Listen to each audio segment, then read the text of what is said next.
2025 has just started. You're probably wondering where you want to be, what is your plan in life, and you're probably in a country that isn't going the direction that you want. I think of a few places. I can say UK, my home country. France is it's not looking good. Germany, I mean, who knows, you're probably in Peru seeing what's happening and going, you know what, I'm out of here, I want to be out. So where are the options in the world that would suit you in terms of security, quality of life, cost of living, political stability, healthcare, investment opportunities? Where are those places? Let's go through probably the top 5, in my opinion, for this year.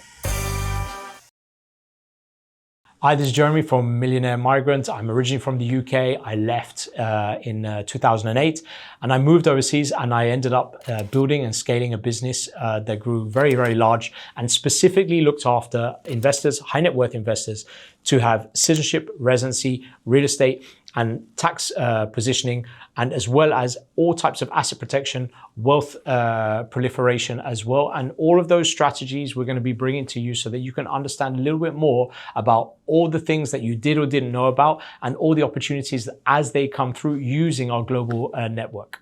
So top of the list is Singapore. Now, the first time I went to Singapore, I think, was in 2005. So we go back 20 years ago. When I first went with there, I had been traveling all around Asia, living, quite well, given the low cost of living in Laos, Vietnam, Cambodia, Thailand. And then suddenly finding myself in Singapore where like a hamburger was like $10. I just couldn't wait to get out of that place. I spent 48 hours and left. But in the subsequent times I visited Singapore, it has really grown on me. And the more and more I like it, the more and more I start to realize that everything that is around that country, especially at my stage of life where I have different priorities to when I was traveling around backpacking without a care in the world. But let's go through some of the data according to different indexes, right, or indices. You've got the Global Peace Index. 2024, it ranked at number 5. You've got Internations ranked at number 27 in terms of desirable places for people who want to travel, perpetual travelers, digital nomads. In terms of politics, it has ranked 48 out of 100 on the 2024 Freedom on the World Index. In terms of banking, it needs no introduction. It's up there with Switzerland. If you go to any private bank or any investment bank, you pretty much have only got those two options in terms of quality of service, quality of protection, high balance sheets. There's no comparable with those two. So it's definitely up there in banking. Tax, territorial tax, very attractive. A lot of companies go there to try and scale up because you've got great access to talent, but it's a place that is a nice place to incubate. The downside is it's not totally tax-free. You do have some taxes. If you are a multinational company, they will tax you at 15% minimum now. The UAE, as you may or may not have seen, and we'll do another video about that, talking about that soon, but the UAE is also following the same kind of taxing on multinationals. They want everyone to pay a fair share. They don't want to tax the startups. They want to tax the multinationals, which I think is very fair. But the cost of living is probably the one thing that holds Singapore back. It goes without saying that it's probably one of the most expensive places to live in the world. It's not your Monaco, and Zurich is pretty punchy, and Switzerland in general, but it isn't a cheap place to live because ultimately it's just a very tiny country which has a very large and expanding population. So things like the car, you have to pay, it's a lot to have a car there. You also have to pay the license to be able to have the car, which is very prohibitive for a lot of people.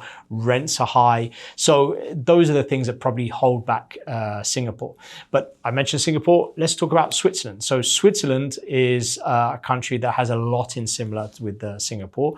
In terms of the Freedom of the World Index, it's a 96 out of 100, so ranked very, very highly. A lot of people, Swiss people, if you ever meet with them, they're largely very happy with the way that the country is being governed, which is against probably every other country that in that part of the world. I mean, France, Italy, Greece, Germany, no one's really happy. It ranks 6th on the Global Peace Index, very safe country.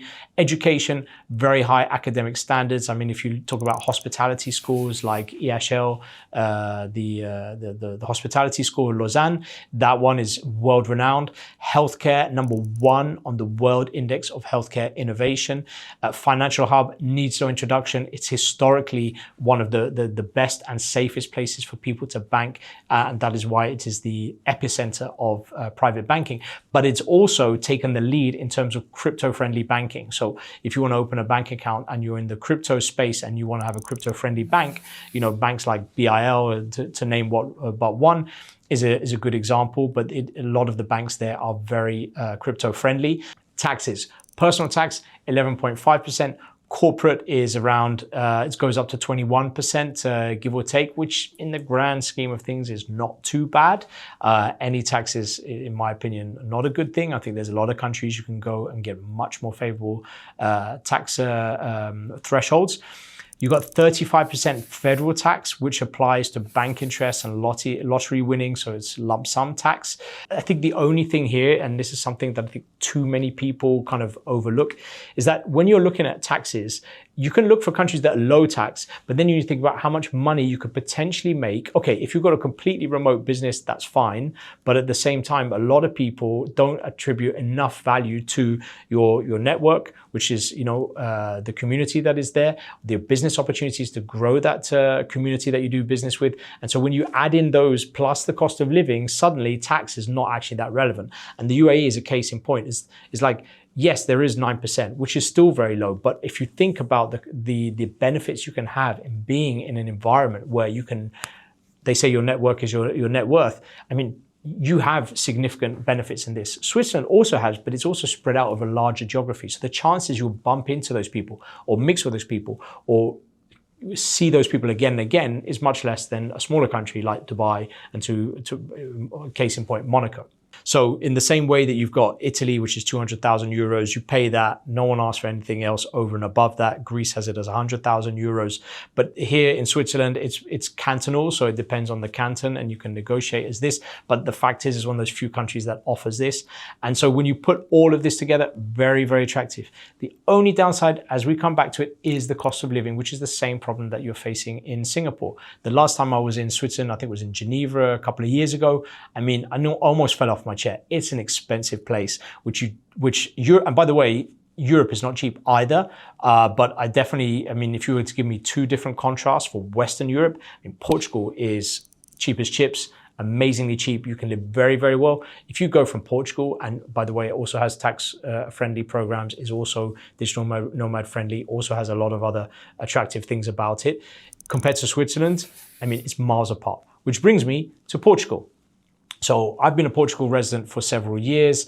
I think it's a fantastic place. I talk very highly of it. It's no surprise that a lot of people have been going to Portugal. A lot of them came through my company, Savory and Partners, which I'm still involved in, but Millionaire Migrant is kind of taking it to a next level and giving people a full 360-degree service in trying to bring you into a closer community and share my personal knowledge so that people have a direct line to me. I can share more about my learnings over the last quarter of a decade in citizenship, residency, investments, asset diversification, whatever it is about living a very global lifestyle and really hacking life and taking advantage of everything that's in the world.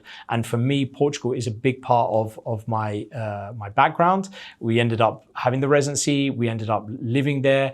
We ended up investing in there in real estate. I'm an angel investor in a fund there. I built a great friend network there, a business network as well. And so I still go back, and it really worked in terms of getting people like myself to go there. Look at the numbers for the golden visa applications. Americans have been the largest demographic for the last 3 years. And that's not just Americans. You've got Brazilians, you've got Chinese, you've got Russians, you've got everybody in the world who's going. You've got a lot of Brits after Brexit. You've got French people and Europeans who went for the non-habitual residency program. So for me, Portugal is one of my personal favorites. It's not as attractive as it once was. Rents have gone up a lot. It's a lot of the programs that were attractive in the past are not so attractive. But politics, 96 out of 100 on the 2024 Freedom of the World Index. You've got the cost of living, as I mentioned, rents have come up, so it's kind of come down, but still you can get an espresso for less than €1. Where else are you going to get this in Western Europe? Healthcare, the healthcare system is ranked 23rd in the World Health Index, which in the grand scheme of things, considering there's 26 countries in Europe, to be 23rd, yes, it's not number one in Europe, but for the rest of the world, that ranks very high. Banking, it's good and bad. I think from my personal experience, It was a lot of documentation involved, but the relationship managers I had, amazing, top levels. I consider it really, I had a fantastic experience in banking. The tax system, great if you're making money outside, brutal if you're living there, unfortunately, you're up to 48%. So that it also pulls it down a little bit. But here's another European country if you didn't want to do Portugal. So you've got Slovenia. Slovenia, no one really talks about it, but Slovenia is pretty interesting. So first of all, it's pretty stable country. You don't really hear about it in the news. So no news is good news when it comes to politics. Approximate cost of living, weirdly enough, it's actually a little bit more than Portugal. So proves my point that Portugal was really good. It ranks 9th in the Global Peace Index. It ranks 6th in terms of education, which is very high. It allows non-residents and tourists to open bank accounts very easily, so that's a big plus. And the tax system starts at 16% but goes up to 50%. I mean, what are we doing here? Like, if you are a high net worth or a high earning Slovenian, I think you're going to be, I'd be surprised if you're still in Slovenia when there's so many other places to go, and you shouldn't have to be paying 50%. And then lastly, we'll talk about Malaysia. So Malaysia, we did a video about it the other day. You're going to be seeing that. Malaysia is something that is has always kind of been on the map, is very attractive. I think for those people that see the benefits of Singapore but don't want to have that cost of living and don't really need access to that business environment, Malaysia is a step down. I'd use it as a kind of Panama to Miami example, where you get a lot less of the expensive restaurants and the fine dining and the networking and the connectivity isn't an issue, but you're also going to save a lot in terms of rent and cost of living. So I think Malaysia, Kuala Lumpur, or even if you want to live on the coast, is also an option for you as well. I know a lot of people contact us about life in Malaysia outside of the city. And so follow the videos that we're going to be talking about Malaysia and also living in life in Malaysia when we visit later in the year. It's a constitutional monarchy, which is not like the others. It scores 53 out of 100 on the Freedom of the World Index, probably because it's a monarchy. And then you've got the low cost of living, affordable housing, transportation is top notch. I mean, Asia is pretty much good on transportation. Food, I don't like my food fried that much, but it's street food, whatever type of food. It's horses for courses, but it's definitely affordable, which is a good positive thing if you want fresh fruits. Education also, again, another common Asian trend. They really put education first. Banking, international banks, online bank accounts, non-resident bank accounts is pretty straightforward and very banking friendly. And then you've got the tax system, another one of those countries that has a great territorial tax system, which is come live here, make your money outside, you're more than welcome. But if you do business in the country, you're going up to around 30%, which is not the best, specifically when there's other countries in the area that are probably more tax friendly. So those are the top 5. We tried to spread it in different countries, different areas, different budgets, depending on where you are today, or more importantly, where you feel you're going to be in the next few years.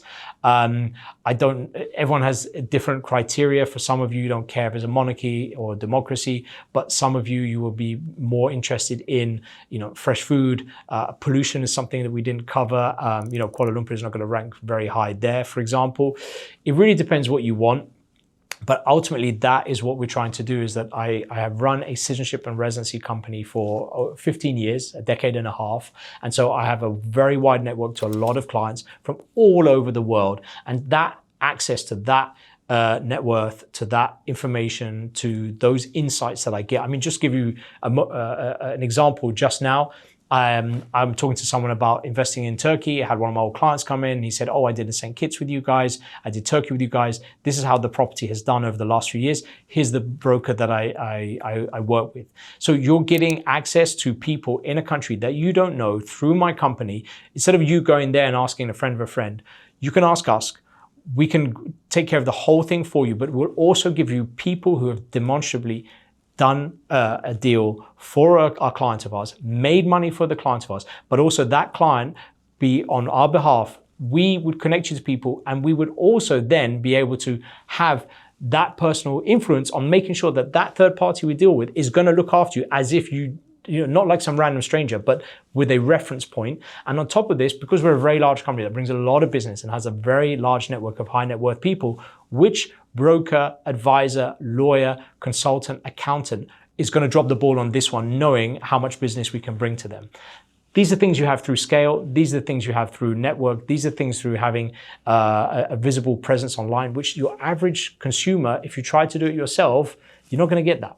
And so that's why a lot of people come to us. It's like, I can do it myself. I can find it myself. Yes, but you've only got one shot at this. Maybe come to guys like us. Maybe the money we make you in your tax savings, in your profits, is going to far, far outweigh what you would be doing by yourself. And guess what? You also get to sleep at night as well, knowing that professionals are taking care of it for you. So I hope you enjoyed this video, and I'll see you on the other side.